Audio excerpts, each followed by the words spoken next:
Nama saya Octaviana Sitorus dari Prodi Manajemen Sorea, Fakultas Ekonomi dan Bisnis. Di sini saya akan membahas tentang perusahaan dagang yang dibimbing oleh dosen pengampu saya, Ibu Desi Arigawati SEAK MSI.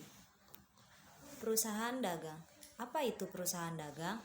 Secara umum, perusahaan dagang merupakan perusahaan yang aktivitas utamanya membeli, menyimpan, dan menjual kembali barang dagang tanpa memberikan nilai tambahan terhadapnya.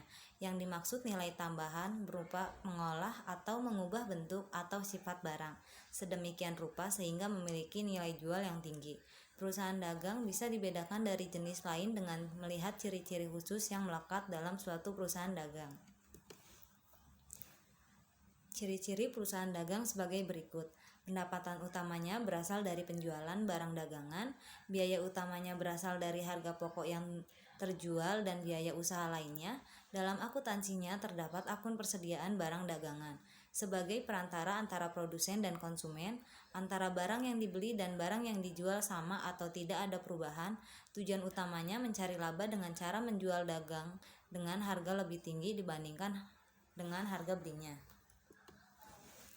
Dari ciri-ciri perusahaan dagang tersebut dapat disimpulkan bahwa kegiatan utama perusahaan dagang adalah jual beli.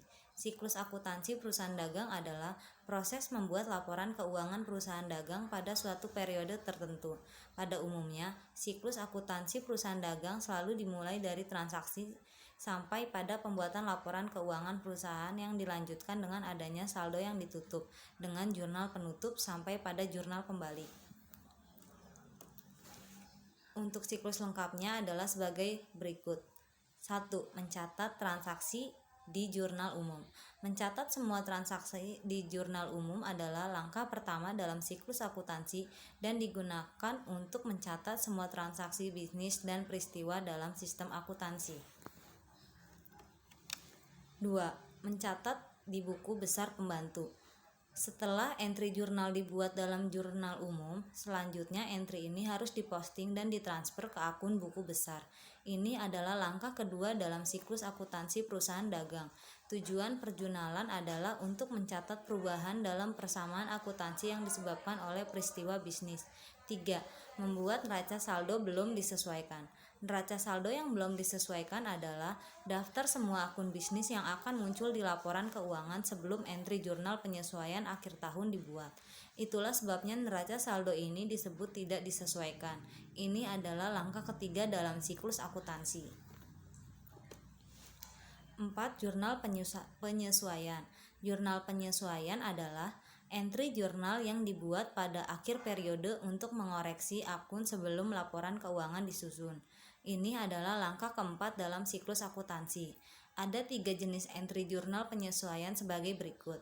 A. Pembayaran di muka. B. Aktual. C. Pengeluaran non-tunai. 5. Neraca saldo telah disesuaikan.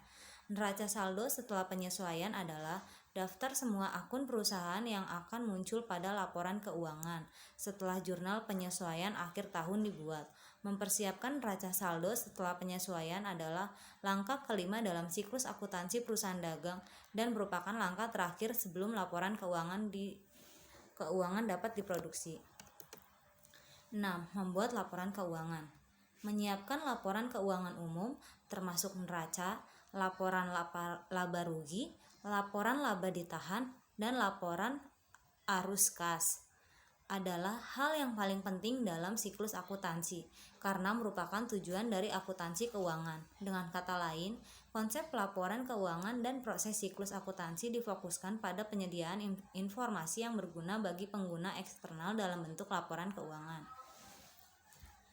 7. Membuat lembar kerja akuntansi. Lembar kerja akuntansi adalah alat yang digunakan untuk membantu akuntan menyelesaikan siklus akuntansi dan menyiapkan laporan akhir tahun seperti neraca saldo yang belum disesuaikan, jurnal penyesuaian, neraca saldo setelah penyesuaian, dan laporan keuangan. Lembar kerja akuntansi pada dasarnya adalah lembar kerja yang melacak setiap langkah dari siklus akuntansi. 8. Membuat jurnal penutup dalam siklus akuntansi perusahaan dagang. Jurnal penutup adalah entry yang dibuat pada akhir periode akuntansi untuk menghapus semua akun sementara dan mentransfer saldo mereka ke akun permanen. Dengan kata lain, akun sementara ditutup atau diatur ulang pada akhir tahun. Ini biasa disebut dengan menutup buku yang juga. Contoh soal jurnal umum, metode periodik dan perpetual. Transaksi yang berhubungan dengan persediaan barang dagang dari PT Motor Jaya selama bulan Maret 2017 sebagai berikut. Tanggal Maret tanggal 1. Dibeli barang dagang senilai 8 juta dengan terminan 4/14 N/30.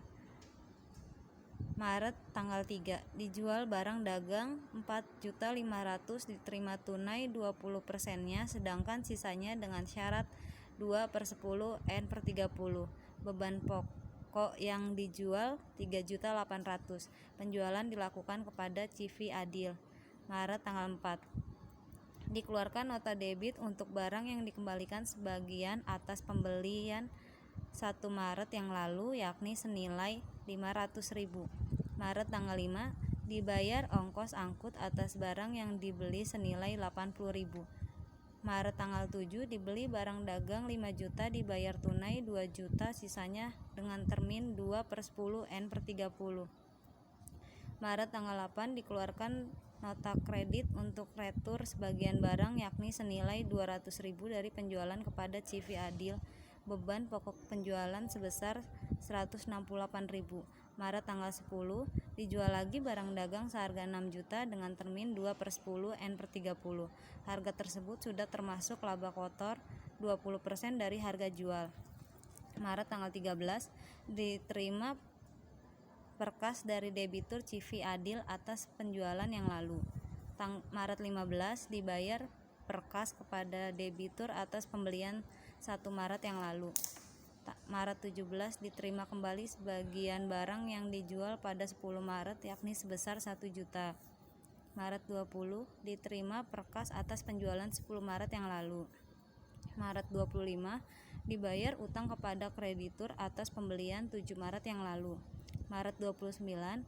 Dijual barang dagang secara tunai sebesar 3.750.000. Harga tersebut sudah termasuk laba kotor 25% yang dihitung dari beban pokok. Pencatatan jurnal umum metode perpetual PT Motor Jaya Jurnal Umum. Maret tanggal 1. Persediaan barang dagang berada di debit 8 juta, utang dagang berada di kredit 8 juta. Maret tanggal 3. Kas berada di debit 9 juta, piutang dagang berada di debit 3.600.000. Penjualan berada di kredit 4.500.000. Beban pokok penjualan berada di debit 3.800.000. Piutang barang dagang berada di kredit 3.800.000. Maret tanggal 4. Utang dagang berada di debit 500.000. Persediaan barang dagang berada di kredit 500.000. Maret tanggal 5. Persediaan barang dagang berada di debit 80.000, kas berada di kredit 80.000. Maret tanggal 7. Persediaan barang dagang berada di debit 5 juta, kas berada di kredit 2 juta, utang dagang berada di kredit 3 juta. Maret tanggal 8. Retur penjualan berada di debit 200.000, piutang dagang berada di kredit 200.000, persediaan barang dagang berada di debit 168.000, beban pokok penjualan berada di kredit 168.000. Maret tanggal 10. Piutang dagang berada di debit 6 juta, penjualan berada di kredit 6 juta. Beban pokok penjualan berada di debit 4.800.000. Persediaan barang dagang berada di kredit 4.800.000. Maret tanggal 13. Kas berada di debit 3.332.000. Potongan penjualan berada di debit 68.000. Piutang dagang berada di kredit 3.400.000. Maret tanggal 15. Utang dagang berada di debit 7.200.000. Persediaan barang dagang berada di debit 300. Kas berada di kredit 7.500.000. Maret tanggal 17. Retur penjualan berada di debit 1 juta. Piutang dagang berada di kredit 1 juta. Maret tanggal 20. Kas berada di debit 4.900.000, potongan penjualan 100.000 ada di debit, piutang dagang berada di kredit 5 juta. Maret 25, utang berada di debit 3 juta, kas berada di kredit 3 juta. Maret tanggal 29, kas berada di debit 3.750.000, penjualan berada di kredit 3.750.000. Beban pokok penjualan berada di debit 3 juta, persediaan barang dagang berada di kredit 3 juta.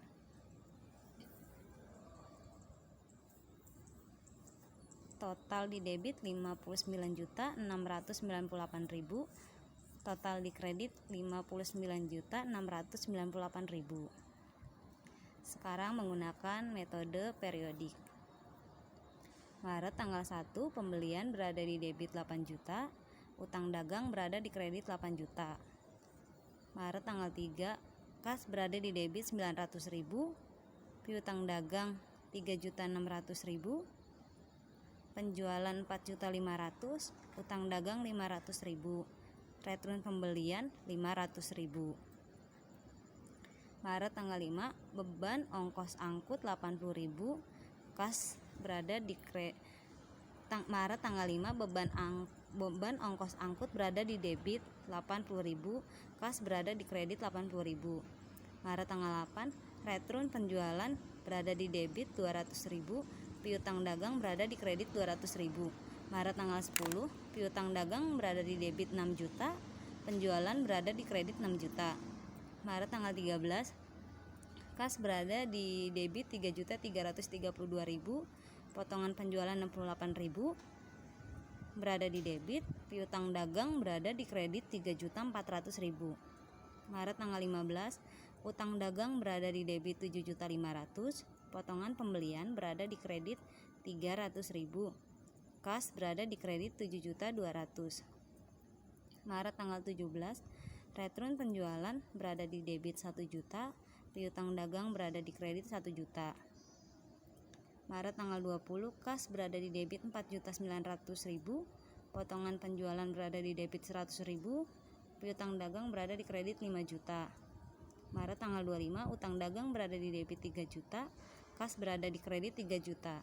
Maret tanggal 29, kas berada di debit 3.750.000, penjualan berada di kredit 3.750.000. Totalnya debit 47.930.000, di kredit 47.930.000. Sekian contoh jurnal umum perusahaan dagang metode perpetualan dan periodik. Semoga dari beberapa contoh soal ini di atas dapat dipahami dan bisa membantu. Terima kasih.